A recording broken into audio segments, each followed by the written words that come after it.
Don't be frightened, children.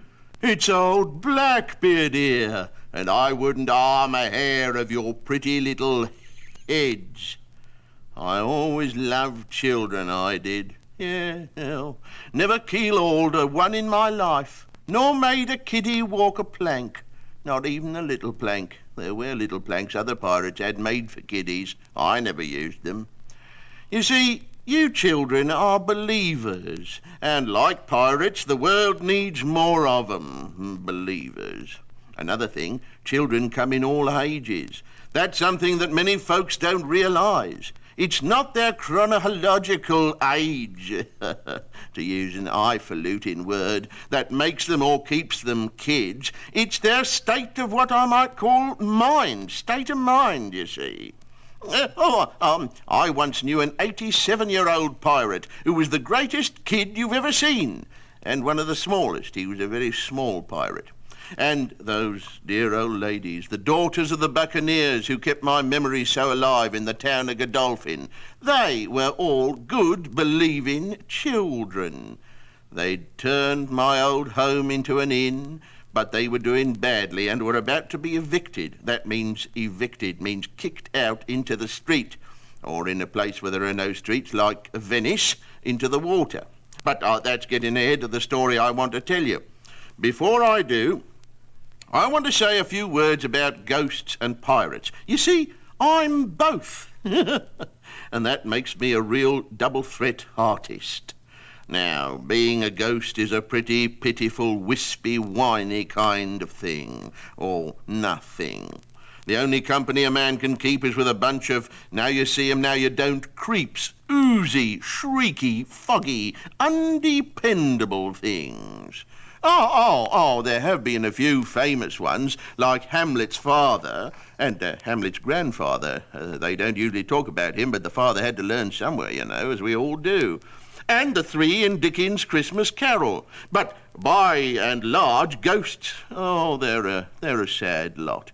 And I'm not proud at all to be one. No, I'm not. That's why I want to tell you this story, see? Because the whole point is how I got out of being a ghost after being lost in limbo for, many a long year. But I'm getting ahead of myself again, for I wanted to tell you something about pirates. Let me tell you, kids, that I'm very proud to be a pirate and to take my place with other great buccaneers like, I can't think of any of them. Oh, yes, Captain Hook, Long John Silver, Black Bart, myself, Henry Morgan, and myself. Some of us took part in very historical events, such as Jean Lafitte, a Frenchman, you see. I use the French pronunciation, the way you say it. John Lafitte's helping the Americans defend New Orleans in the War of 1812.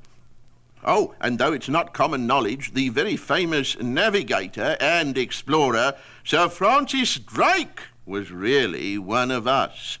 I like to think that many of you listening to me today are really pirates at heart, or pirates in spirit at least. But there I go again, talking about spirits and ghosts and getting ahead of my story, which perhaps I'd better begin. So, to begin with, this is not really a ghost story, it's more of a pirate story, for as a ghost I commit many piratical acts that help the story along, you see. It's one of these acts, an honest and truly good deed, that finally gets me out of the limbo into which my 10th wife, Aldetha, placed me by her terrible curse. While they were burning her at the stake, and as the flames crept higher and higher, and incidentally even higher, she screeched these terrible words, "Edward Teach," that's me, "sometimes known as Captain Blackbeard, when you come to die, may your body and soul be racked twixt this world and the next. Never find rest, never to find kindred spirits." That's surely the truth. I never did until I met Steve Walker, the track coach of Godolphin College. But, there I am, getting ahead of my story again. May this curse do hold fast and true. May you dwell forevermore in limbo, always to be alone, or until such time as there be found in you, most wicked of all villains, some spark of human goodness. It's hot. What all Alditha's fancy curse talk really meant was that I was doomed to be a ghost until I did a good deed.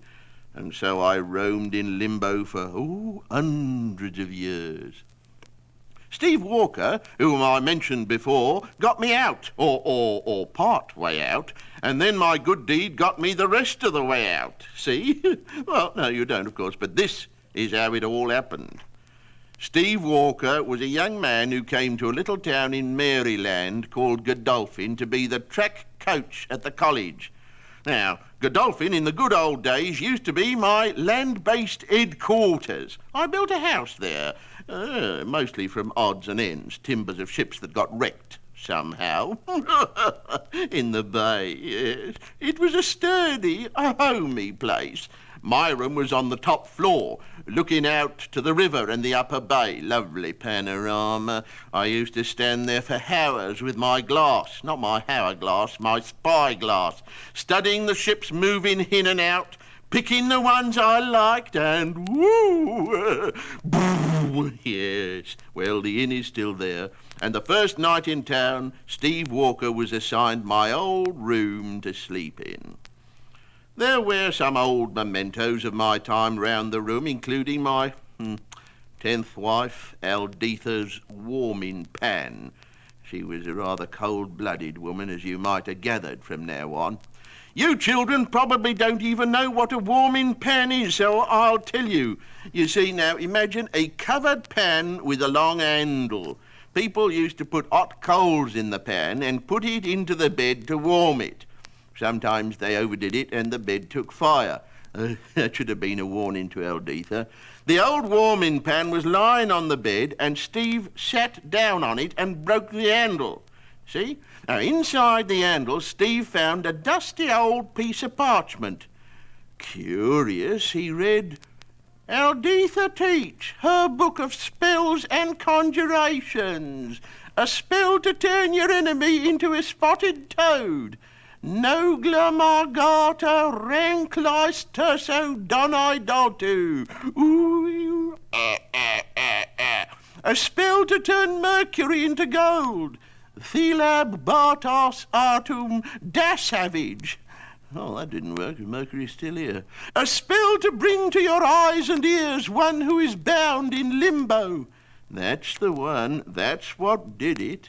And when Steve slowly uttered the words, "Cree, Crew, Virgo, Gibber, Calto, Cree,"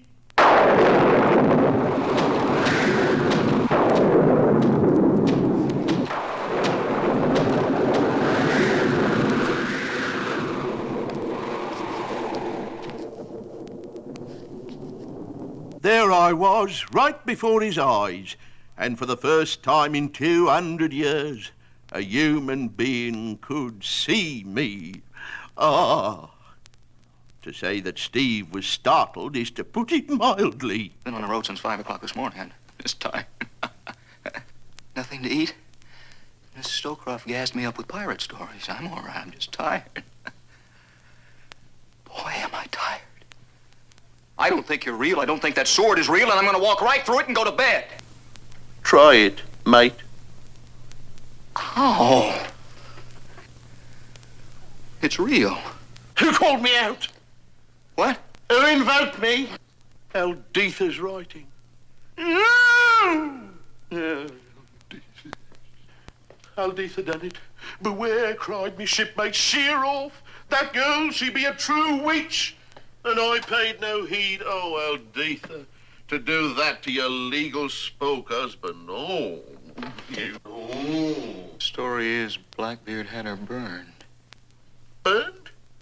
I never put a taper to her. Never. Oh, I own that down in the horse latitudes on a dull day I might have keel-hauled a wife or two, or else walked one off the end of the plank, yes. But I never did it for spite, Funny thing about me, never did it for spite. I might have done it out of jest, to keep the spirit of me shipmates up. And now to real business. Where'd you stow it? What? What? Your rum. I don't drink. Don't drink. Ship's stores. Have to seek succor there. Since Steve didn't have any rum in his room, I went downstairs to get a bottle. I met Mrs. Stowcroft, the landlady of the inn, but naturally she didn't see me. This seemed to surprise Steve very much. A bottle of rum, no glasses are left. A drink from the bottle with you, sir. Fiddle-dee-dee. You don't know what you're missing, son. She didn't see you. Eh? She didn't even hear you. Oh, why should she? I'm a kind of a ghost, you know. In limbo, caught twixt this world and the next. Beholden to that spell which brings me to your eyes only. You mean no one can see you except me? That's about the shape of it, son. And that's why I'll be sailing alongside of you, see? Wheresoever thou goest, there also will I go. So let's drink to that. Are you sure you don't want to freshen this, please? Now let's get one thing straight. I want nothing to do with you. I'm gonna go to bed, and you can go back into the woodwork or wherever it is you came from. Belay that tongue! One thing old Blackbeard don't take kindly to, it's them sort of insinuendos. Come to think of it, I don't care for the cut of your jib, neither. If I were to lay this course, I'd choose myself a companion, a hearty companion, with a little blood on his sleeve, and a predilection for rum, for song, and for the occasional wench. And what have I got? I've got a shindly little bean, Ray. Yes, I have, with the shakes and the whimpers. What do you mean the shakes and the... Doesn't even want to join me in a drink. We're stuck with one another, you and I. The cruise may well be a long one, so you'd better make the best of it. And I take this opportunity of bidding you a very good night. Hey, wait a minute. Get off of my bed. Your bed? My bed! My bed? I captured it from a Portuguese trader at the sack of Cartagena. I spitted him clean and sweet against the headboard. Don't rush me. There it is. There's your Portuguese. What's left of him? Well, if you think I'm gonna sleep on the floor, you got another thing coming. Oh, well then, welcome aboard and drop your hook. Devils a man ever said that old Teach was inhospitable. All I ask is to be able to get to sleep because I know. Because I know when I wake up tomorrow morning, none of this will have ever happened. Up the Jolly Roger! Wind freshening. Aye, Mr. Bellamy. Hoist the gallant. El Portuguese. It's your daughter I'm after, Senhor, not your bed. Don Mendoza, we meet again.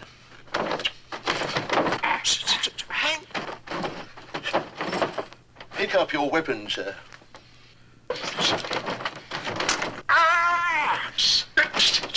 Take my regards to the King of Spain.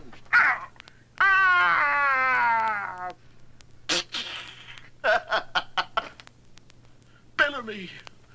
Oh. That is it. That is absolutely it. Figment of my imagination or no figment, he can have his room, he can have his bed. I don't need it. I'm going to the Ye Jolly Roger Motel where the salesman goes. The poor lad just didn't realize that he was stuck with me. He went downstairs and jumped into a strange-looking craft they call an... Oh, now let me get this right. An automobile. Automobile. And he drove off. I was in the back seat, of course. Then I took a notion I'd like to take the helm of this craft, and I grabbed the wheel.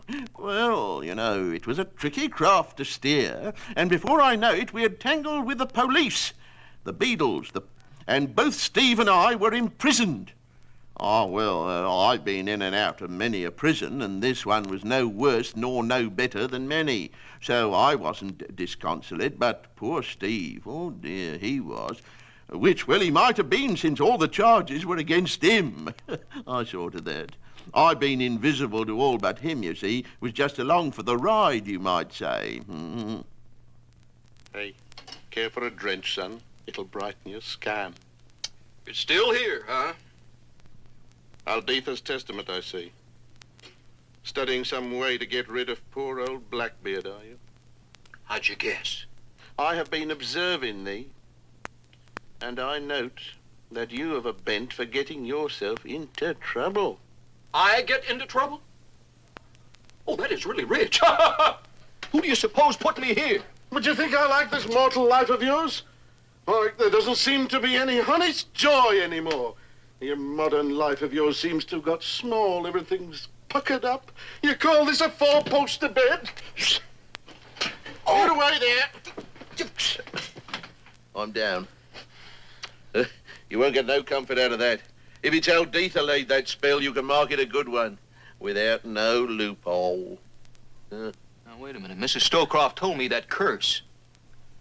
Something about you having to dwell forevermore in limbo. Limbo. Something, until there be found in you some spark of human goodness. Aldetha was bright as brass. She knew me like a book.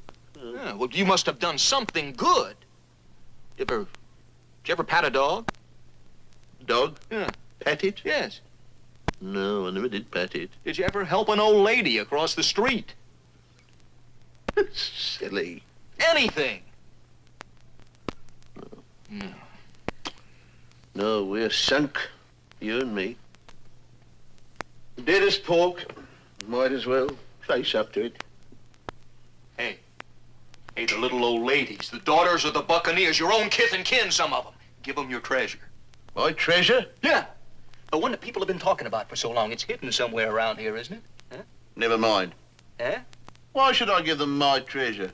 Why? Well, you great ape, because you can do some good with it. You can help them. In helping them, you might help yourself. You might break the curse. You thinks this, does he? Yes, I thinks this. If you help those little old ladies save their home, they'll name public schools and bridges and highways after you. And can't you see it? Teach Park. Oh. Teach Highway. See that? The Edward Teach Memorial. Free day nursery. Free? For babies. Oh, for babies. Yeah. Named for me, a wicked old pirate. Yeah. And for nothing more than a few chests of doubloons and a few strands of precious jewels. You bet they will. And in spite of the fact that I've got the blood of 1,000 gallant lads still on my hands. Will you forget the blood? I mean, I'm trying. Look, crack loose with the treasure, huh? It's the only way. Or it don't sound right to me. Of course it doesn't sound right to you. How would a creep like you know the difference between right and wrong? That's why the curse held on so long. Now, come on. Where's the treasure? Well, I suppose I must trust you. Yeah. Where is it? The treasure? Yeah. Oh, no, the treasure. Yeah. Where is it? Where's the treasure? There ain't no treasure. There ain't. What? No! Not a penny. There's not a doubloon. There's not a bent or damaged peseta. That is one of the most outrageous things that I have ever... Do you realize people have been searching for that treasure for over 2 centuries? Huh? Poor, unfortunate souls grubbing and digging in the dirt? I'm not good for nothing, I'm not. Rubbing in the dirt on these old poor people there. Don't start crying again. Now, look, you must have saved a few coins somewhere. I mean, something. No. I did have a treasure. Yeah? Oh, I had a big treasure. Yeah? It was lovely. I did. Yes. Well, I spent it all in 1 week. Among the flesh pots and gambling hells of Port Royal. Oh, it was a glorious week, that was. You know what you are. You are a 100% total loss. You're not even a respectable ghost. You're a phony. Eh? A phony! Oh, I run aground.